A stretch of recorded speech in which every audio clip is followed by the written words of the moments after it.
su participación en el evento. Le damos la bienvenida a la Universidad Colegio Mayor de Cundinamarca y esperamos compartir muchos de sus avances del proceso de investigación conjuntamente. Bueno, muchas gracias a todos. Nuevamente agradezco la invitación. Fue para mí un honor estar aquí. Gracias. Muchas gracias, doctor. A continuación, nos acompaña también desde México la doctora Nidia López Lira, quien presenta la ponencia Empleo Juvenil en la Actualidad, Retos y Perspectivas. La doctora Nidia López Lira es contadora pública del Instituto Politécnico Nacional, con maestría en finanzas de la Universidad Nacional Autónoma Metropolitana, doctora en Ciencias de la Administración con enfoque en vinculación Universidad-Sociedad de la Universidad Nacional Autónoma de México, actualmente docente universitaria y coordinadora de movilidad internacional estudiantil del Centro Universitario UAM Valle del Chalco. Doctora, bienvenida a la Universidad Colegio Mayor de Cundinamarca. Muchas gracias. Muy buenos días a todos. Gracias por la invitación. Hay un error en la presentación. Si yo me equivoqué, ofrezco disculpas de verdad. Yo soy egresada de la Universidad Nacional Autónoma de México y tengo un vínculo muy importante con el doctor René Rivera de la Universidad Autónoma Metropolitana, con quien me congratulo de ser colega en varios trabajos de investigación. Bien, voy a empezar a compartir mi pantalla. Les agradeceré que me confirmen. Bien, voy a empezar mi presentación. Efectivamente, vamos a hablar de empleo juvenil en la actualidad y vamos a hacer un recuento de retos y perspectivas. A manera de introducción, debo mencionar 4 puntos solamente respecto a lo que está ocurriendo con el empleo juvenil en la actualidad. En primer lugar, hay una disminución de la participación de los jóvenes en el mercado de trabajo, según la OIT. También ha habido un aumento importante de los jóvenes que no estudian ni trabajan en el mundo, y este problema se acentúa en países de ingresos medios y en países en desarrollo. En México, por ejemplo, al año 2019, más del 16% de personas que estaban en edad de trabajar no estaban solicitando empleo y tampoco estaban en las aulas escolares. Otros 2 aspectos importantes que resaltar y en los que tenemos que reflexionar es la precarización de los ingresos de los jóvenes. Hay estudios que nos hablan de que entre la población joven, el 13% de empleados percibe ingresos de menos de $1.90 estadounidenses, lo que los ubica en pobreza extrema. Y alrededor del 17% percibe menos de $3.20 al día. Asimismo, se percibe en el entorno mundial, de acuerdo con el Banco Mundial, que hay una carencia de habilidades. No hay una correspondencia entre los años de escolaridad de la población, que han ido en aumento, y el desarrollo de habilidades. Sobre estos 4 puntos voy a hablar a lo largo de mi presentación. Por supuesto que voy a partir de un contexto latinoamericano, aun cuando mi presentación tiene un enfoque internacional, pues voy a ir aterrizando elementos hacia Latinoamérica, hacia México, que es mi país, y algunos otros países de la región. Voy a hacer un recuento de retos y oportunidades y llamaré o invitaré a la reflexión de qué podemos hacer cada uno de los actores que participamos en la formación de habilidades de los jóvenes. Iniciaremos con nuestro contexto latinoamericano. Una característica muy importante de esta región, y es un problema grave, es la desigualdad. La desigualdad la estamos entendiendo como un limitado y de nivel de desarrollo heterogéneo. El fenómeno es común y está ampliamente documentado a través de diversos reportes, informes, diagnósticos de diversos organismos de colaboración multilateral. La desigualdad tiene diferentes rostros. por supuesto que estamos hablando de una desigualdad económica principalmente, pero en nuestra región esa desigualdad también tiene profundas raíces en otros elementos, como pueden ser el grupo étnico al que se pertenece, el estatus social, alguna discapacidad física, la ubicación geográfica del domicilio de la persona y un problema grave en Latinoamérica, que es el asunto del género. A lo largo de la exposición estaremos abordando este tema en particular. Entonces, dentro de ese contexto de desigualdad con sus múltiples facetas, pues nuestros jóvenes tienen que enfrentarse a abrirse camino, a buscar empleos que les permitan una mejor calidad de vida para mantenerse a ellos mismos y a veces mantener a otros integrantes de la familia. Entonces, enfrentan ese contexto desigual de América Latina, más los retos que de por sí a nivel global se están presentando con entornos laborales cada vez más demandantes, más competitivos, y aparte de eso, tenemos que agregar un panorama que existe en las aulas o en las instituciones educativas en las que se presenta una cierta tensión entre dos posturas de lo que debe ser la formación de habilidades en los estudiantes. Por un lado, me voy a referir a la universidad en particular. Por un lado, tenemos la postura que nos habla de que las instituciones de nivel superior debemos estar formando personas integrales, con amplias capacidades, no solo para el mundo del trabajo, sino para la vida en general. Nos hablan en esta postura que debemos formar personas generalistas con altos niveles culturales, conocimiento del mundo en términos muy amplios.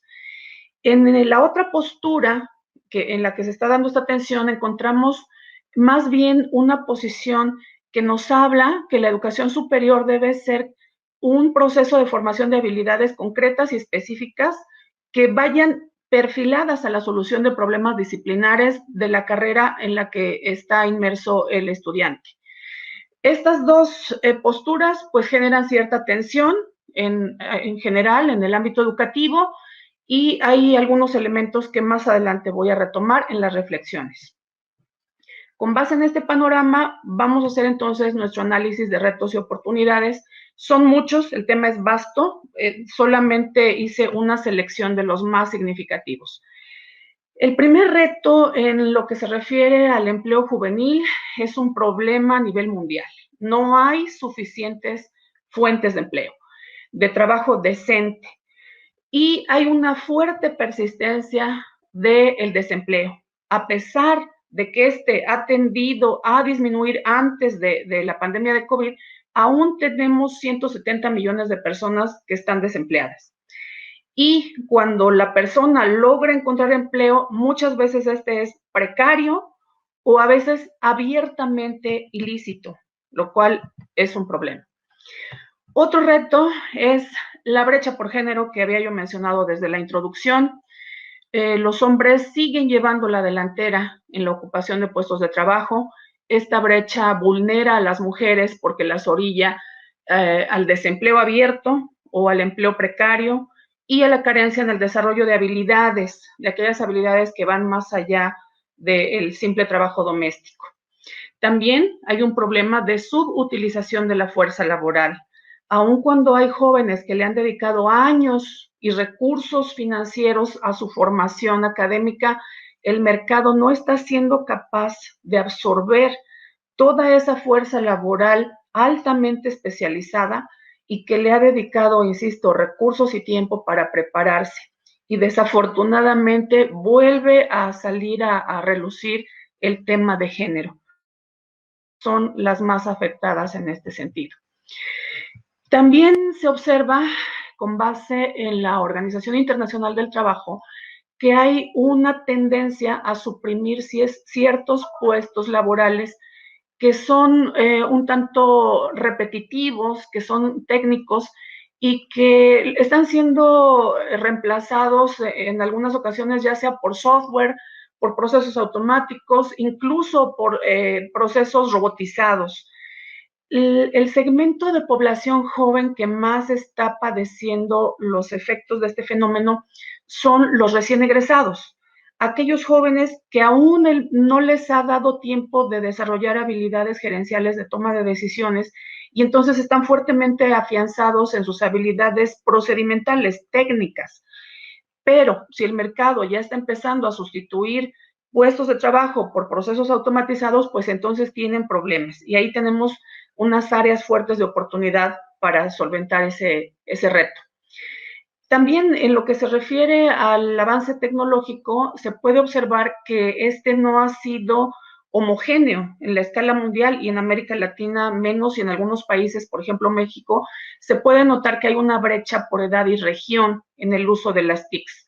Por edad, pues porque los jóvenes, los más jóvenes sobre todo, son los que tienen mayores habilidades y competencias para el manejo de software, telefonía celular, acceso a internet, tablets, etcétera. Pero también las regiones. Todavía contamos con ciertas regiones apartadas donde la conectividad o el acceso a un dispositivo electrónico puede ser muy complicado.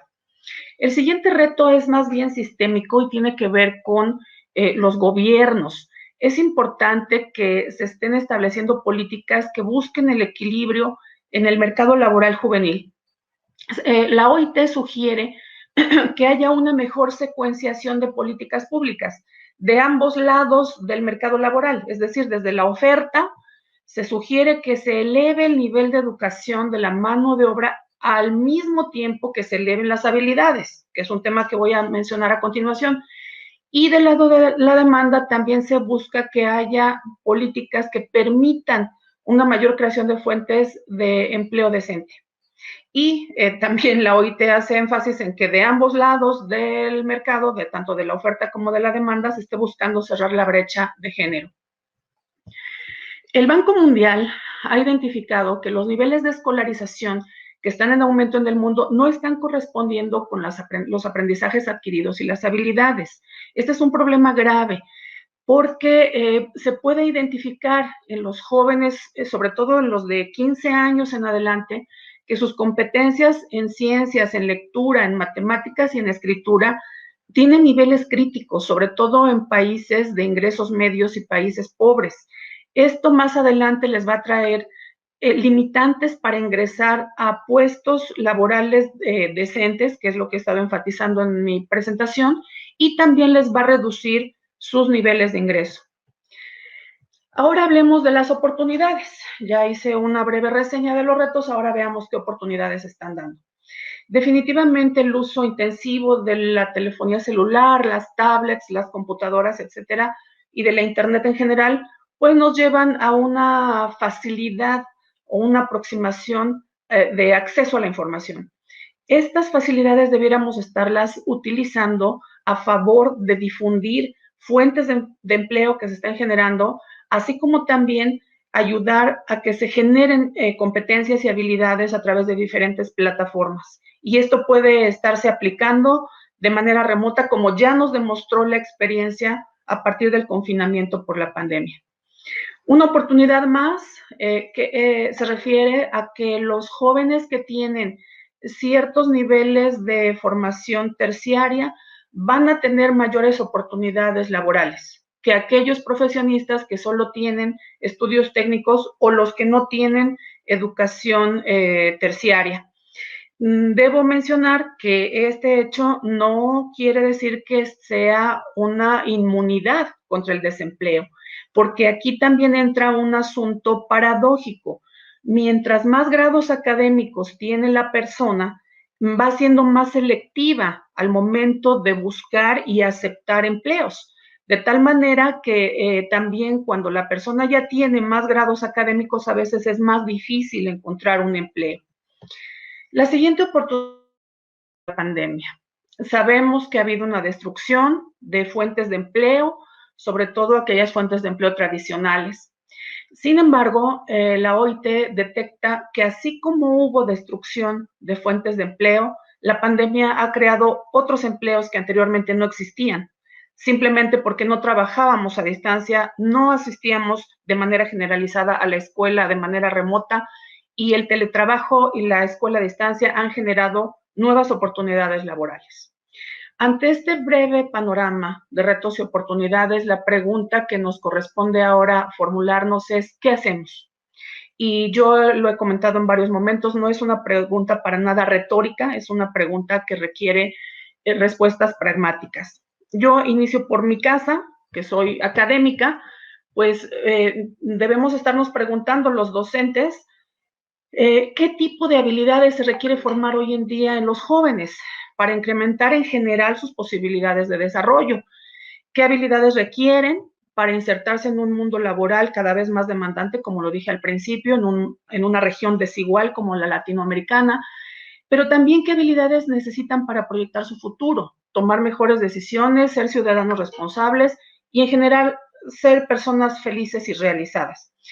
Yo me congratulo de estar participando en esta universidad, agradezco mucho esfuerzos como este y algunos otros en los que me han invitado, pues dan cuenta de que estamos tratando de buscar una solución. También hay un grupo de investigadores que en su momento platicaremos, si me lo permiten, pues estamos haciendo investigación al respecto y en breve saldrán nuestros resultados de esas investigaciones. La OIT hace una recomendación sumamente importante respecto a qué hacer y es escuchar a los jóvenes. De repente, los profesores, las instituciones educativas, los gobiernos, las empresas, tratamos de dar respuesta a una pregunta que debieran los jóvenes estar resolviendo. ¿Qué hacer? ¿Sí? ¿Qué hacemos ante toda esta problemática? Y es importante escuchar sus voces. Hay otro tipo de voces, yo aquí estoy mencionando solo como ejemplo las voces de organismos de colaboración multilateral que también han hecho esfuerzos para definir las habilidades, las competencias que el mundo actual demanda, entre otras las conferencias mundiales y regionales sobre educación superior, la Agenda 2030 para el Desarrollo Sostenible de la ONU, la OIT en particular, por ejemplo, en su informe del 2013 nos habla de los 4 tipos de capacidades que se requieren hoy en día, y hace una serie de recomendaciones muy importantes que voy a leer rápidamente. Por ejemplo, involucrar más a los empleadores en el diseño curricular, alinear la educación a las necesidades de las realidades sociales, esas múltiples realidades que existen en cada país, privilegiar los enfoques de aprendizaje basados en proyectos y fomentar los programas de mentores. Vamos ahora a las reflexiones finales para no tardarnos más. Voy a hacer 2 que van muy de la mano. La primera es las habilidades que los jóvenes requieren desde muy humilde punto de vista. Son de carácter integral. Nuestra sociedad actual requiere que nuestros jóvenes sean eficientes en la solución de problemas de las disciplinas en las cuales ellos eligieron estudiar, incursionar. Pero también necesitamos mejores personas y mejores ciudadanos. Esto nos lleva a la siguiente reflexión. Esa tensión que hay en el mundo educativo y particularmente en la educación superior de hasta dónde perfilamos al joven a las necesidades del mercado laboral y hasta dónde formamos seres humanos un poco más integrales, creo que esa tensión ya debe terminar, ¿sí? Creo que ya nos debe quedar claro que la realidad nos está dando en la cara, indicándonos fuertemente que necesitamos un equilibrio entre ambas posturas. Yo agradezco infinitamente la invitación, me siento muy orgullosa de estar aquí compartiendo este foro con ustedes, estoy dejando mi correo electrónico por si hay algún comentario. Agradezco a Alexa, por supuesto, y a la Universidad Colegio Mayor de Cundinamarca por esta invitación. Quedo a sus órdenes para cualquier comentario que quieran ustedes realizar. Muchas gracias, doctora Nidia. Realmente muy interesante y un gran reto para la sociedad latinoamericana el tema del empleo juvenil. A ese respecto, nos pregunta Cristina Pérez. Muy interesante lo que nos presenta la doctora. ¿Cómo se podría seleccionar del entramado total de habilidades existentes a aquellas adecuadas para el contexto latinoamericano? Sí, Cristina, muchas gracias. Definitivamente ese es el punto medular de las investigaciones actuales en las que estamos participando. Yo lo que diría es, anticipando un poquito a los resultados que vamos a obtener, necesitamos fuertemente abatir la desigualdad. Voy a hablar de México porque, bueno, es el país en el cual tengo experiencia. Tenemos que trabajar mucho esta cuestión de nuestro autoconcepto como mexicanos y mexicanas, claro, también como latinoamericanos. El reconocer la diversidad que hay en nuestros países es fundamental. De repente se nos olvida y queremos homologarnos o parecernos a otros países y se nos olvida quiénes somos en los orígenes. Creo que es importante que dentro de esas capacidades o habilidades haya una capacidad muy importante de autorreconocimiento de nosotros y de nuestras raíces culturales. También es importante que trabajemos la cuestión de género. Es un problema grave en algunos países como México. Tenemos ya problemas severos que implican la muerte de mujeres por este trato o esta situación mal manejada del entendimiento de lo que es el feminismo en la sociedad. Los problemas económicos, por supuesto, son fundamentales. Es importante que estemos trabajando también con las habilidades de proyección a futuro, que los jóvenes sean sensibles a las decisiones que están tomando hoy y que sepan que esas decisiones van a tener repercusiones en el corto, en el mediano o en el largo plazo, y muchas de ellas van a tener repercusiones directas en sus bolsillos. Son muchas, un entramado complejo. Yo en este momento me atrevería a hablar solo de estas 3 dimensiones, sin descartar, por supuesto, todas las habilidades disciplinares que necesitamos. ¿Sí? Cada carrera, cada disciplina debe ser fuerte en esa área en la que se está formando. Muchas gracias, es lo que puedo compartir. Muchas gracias, doctora. De verdad que muy interesante. Creo que como región latinoamericana compartimos muchas realidades y muchas condiciones que vale la pena seguir estudiando para comprenderlas, pero sobre todo para generar oportunidades para nuestros jóvenes. Le agradecemos su participación. En nombre de la Universidad Colegio Mayor de Cundinamarca le damos la bienvenida y que sea el inicio de una relación académica muy productiva. Muchas gracias, doctora. Muchas gracias. Gracias.